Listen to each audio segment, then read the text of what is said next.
Good morning, student. Myself, Mukesh Thakran, PGT Physics. Student, today I will teach you the chapter third, motion in a straight line of 11th physics, and what topic is acceleration. In our previous lecture, we have already learned about the relative velocity. So let's start acceleration. Student, acceleration of an object in motion is defined as the ratio of change in velocity to the time taken by the object. किसी भी object की जो acceleration होती है किसी given time में, वो कैसे डिफाइन करते हैं हम कि किसी गिवन टाइम में उसकी वेलोसिटी कितनी चेंज हो रही है, the change in velocity to the time taken by the object. So we will write acceleration is equals to change in velocity divided by time taken. Student, जो SI unit है acceleration की वो इसी फॉर्मूले से बनी हुई है. SI unit of acceleration is metre per second square and negative acceleration is called retardation. We can measure the acceleration in metre per second square, ये इसकी एसआई यूनिट है. और जो नेगेटिव एक्सेलरेशन हम मेजर करते हैं it is known as, we called it retardation. Negative acceleration को हम कहते हैं रिटार्डेशन. तो एक्सेलरेशन हमारी होती है चेंज इन वेलोसिटी अपॉन में time taken. Now we learn about the average acceleration. Let's see average acceleration.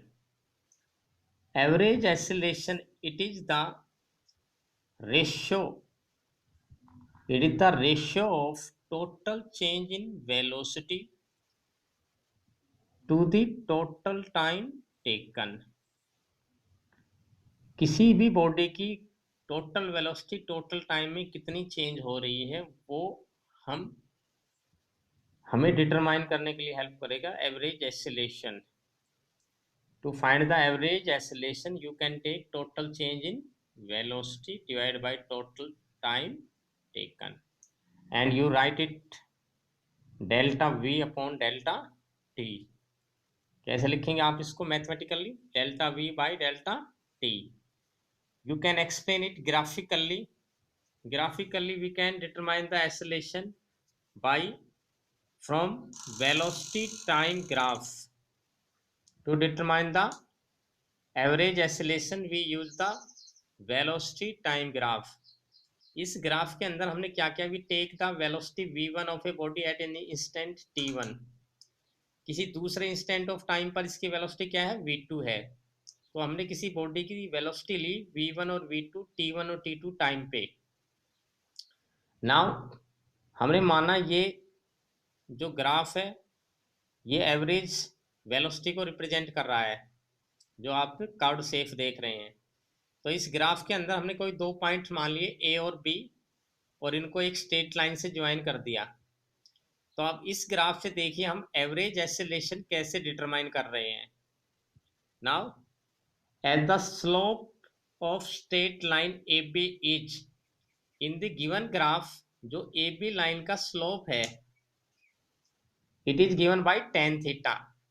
किसी भी स्ट्रेट लाइन का जो स्लोप होता है वो tan थीटा से एक्सप्लेन करते हैं. And in this graph it is given by BC upon AC. As we know that tan theta equals to perpendicular upon में base, so it is BC divide by AC. ये हमने tan theta की value निकाली इससे. लेकिन इस graph से अगर हम देखते हैं BC is also given by V2 minus V1. इस कंप्लीट वैल्यू में से ये वैल्यू घटा देते हैं तो हमारे पास ये BC बच जाता है. देखिए कंप्लीट वैल्यू हमारे पास ये है टोटल, इसमें से हमने ये वैल्यू घटा दी यहाँ तक, तो ये वैल्यू बच गई. जो V2 माइनस V1 की वैल्यू है वो हमने डेल्टा V मान ली. BC is also taken delta V and the base of this AC is given by delta T. जो बेस है वो किसके द्वारा दिया जा रहा है, T2 माइनस T1 से. यानी कि ये जो वैल्यू है यहाँ से यहाँ तक की ग्राफ के अंदर की, तो ये वैल्यू हमने मान ली delta T. So tan theta is also equals to delta v by delta t, and we already explained in above that delta v by delta t is also given average acceleration. It means the slope of straight line in a velocity time graph represent acceleration. तो velocity time graph के अंदर जो straight line का slope है वो किसको represent करता है? एक्सेलरेशन को रिप्रेजेंट करता है. Students, similarly, you can find instantaneous acceleration. We know that instantaneous acceleration is the limit of average value. So, if we substitute the limit delta t tends to 0, delta v by delta t, then we get dv by dt. It is the value of instantaneous acceleration. Thank you, student. Have a good day.